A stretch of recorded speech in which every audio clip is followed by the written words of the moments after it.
can't wait for the new Batman game coming out this fall. Arkham City. Ugh.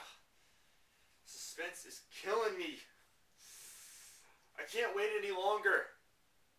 So, might as well keep myself preoccupied while waiting for this game to come out, which I believe in October 18th of this year.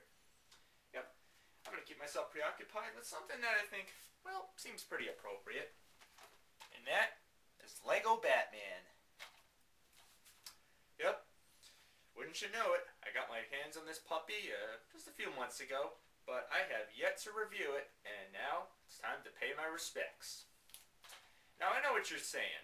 Obviously, I'm sure you had the same reaction to when I reviewed Lego Indiana Jones. It's a kid's game. Yeah, but any of us adults can enjoy it just as much as kids, because, after all, just like Lego Indiana Jones, this is Batman. I mean, it's a Batman game. How long can you go with a Batman game? I mean, there's some good and some bad. Is this one good? Let's check it out. Yeah, I know, I got it in a double pack with Pure. They couldn't just put it in the pack with Lego Indiana Jones. Instead, they had to put Kung Fu Panda. What a bunch of cheap asses at Microsoft, really. Don't worry, I picked this one up only for $10. It's a bargain. Pop this puppy in.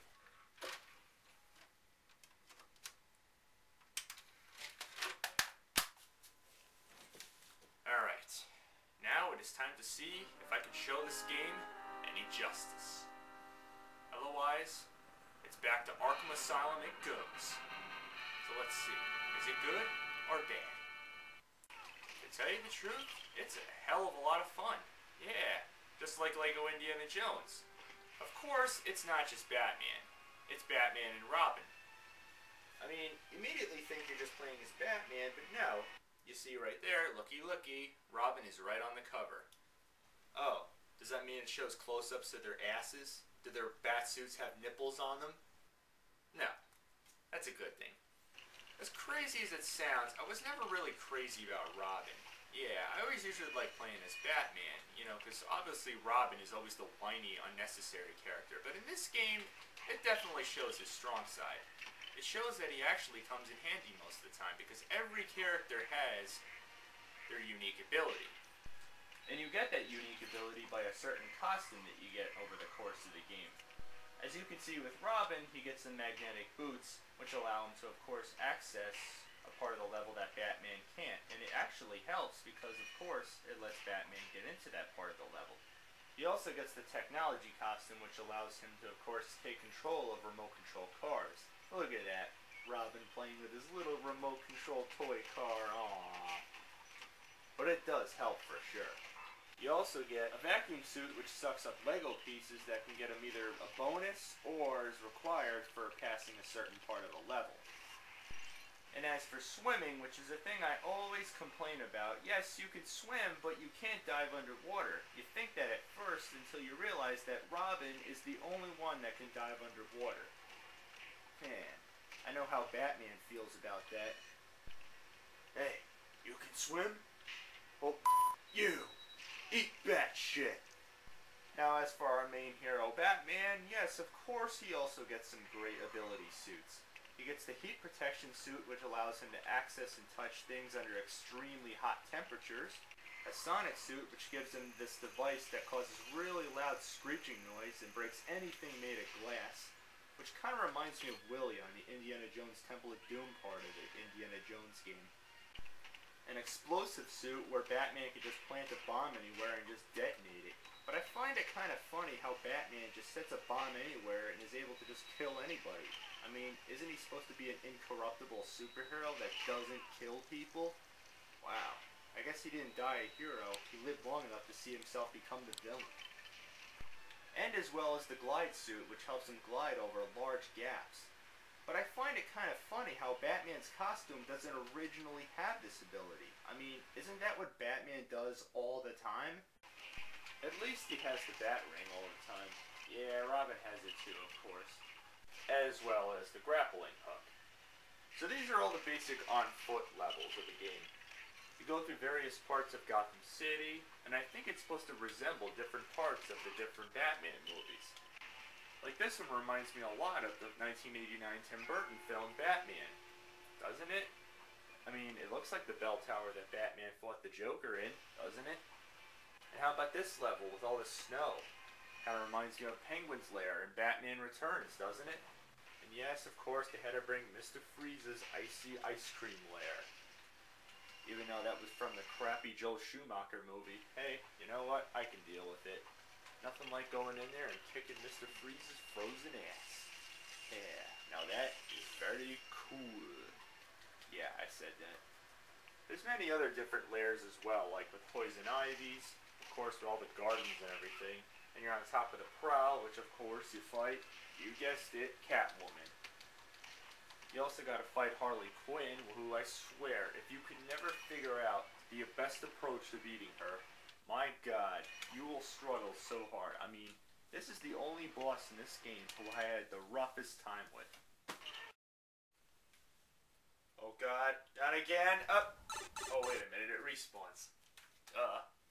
So getting back to beating her, you have to make her keep going around in circles because there's no way you can hit her. You have to make it so eventually she gets dizzy, and then you can hit her. And as well as Harley Quinn, you also have Mr. Freeze and Poison Ivy, Catwoman, and Penguin as mentioned before with their lairs. And of course the Joker. Duh! Hell, there's so many more. There's Man-Bat, Clayface, Two-Face, the Mad Hatter, Killer Moth, Killer Croc, Scarecrow, and yeah, this is bringing me into the next part of the game, the vehicle missions. Yeah, of course when you're on foot you could just hop into a vehicle, but these are missions that you're forced to stay in a vehicle. A plane, or a boat, or even the Batmobile. With Batman, of course, a lot of times he does get good weapons, but sometimes you need Robin to actually help you through the stage. Like when you're in the airplanes and when you're on the boats. But then when you're driving the Batmobile, yeah, he's pretty useless. So of course Batman, when he's driving the Batmobile, he of course has the grappling hook that hooks onto the enemy vehicles. Even though Robin does have it, but I have to admit, it's pretty hilarious. And he has this little bike scooter thing, and it's just funny to see him pull a large-sized vehicle. Like, can't pull it. Of course, when you're on the planes and the boats, of course Robin has to get the bombs that Batman can't get. I guess this little whiny bitch whined too much. Like, I want the bombs, Screw you, Robin. So, yeah, as for the Batmobile missions, yeah, all you're doing is shooting and blowing stuff up, grappling stuff, and putting it into the Batman spotlight. The controls are playable. They're not as bad as the vehicle controls on LEGO Indiana Jones. They actually are improved. As for the plane missions, once again playable, but can get annoying. The annoying part? Well, of course you get 3 bombs which you need to, of course, pass the level. And every time you die, despite the fact you get unlimited continues, you still lose those 3 bombs. And you need those bombs. Every time, I always get hit with something. It gets more irritating having to keep going back to get those 3 bombs. Same sort of thing with the boat missions. Only the most annoying part is when you have to fight the Penguin submarine. But this is even more annoying trying to lasso these explosives. It gets even more irritating this time around. And what's even worse is, these stupid things that are trying to kill you, you can't blow them up. You need Robin's ship to blow them up, which is kind of pathetic, having to rely on your stupid sidekick to blow these stupid things up. Come on. Once again, playable, but can be annoying. So those are some of the flaws. Besides that, there also are some glitches that tend to show up in the game. Some that really can actually affect your gameplay, because some of these don't even let you pass the level. I mean, what the hell? Why is Batman stuck in the car? Why can't I switch to him? Come on. I can't pass the level without him. These kind of glitches leave you no choice but to start the level all over again. What really sucks is, there's no checkpoint. You gotta start the level completely all over again. And this is not the only time. These kind of glitches have happened more than once. Also, not to be rude, the cutscenes are pretty interesting to watch, but I just feel they're not as interesting or hilarious like Indiana Jones was. But I think anybody can agree, they're just just kind of missing the same humorous charm that Lego Indiana Jones had. But what makes the game great is the music soundtrack.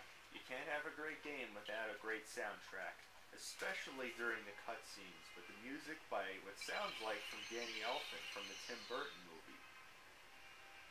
Now that is cool. Get over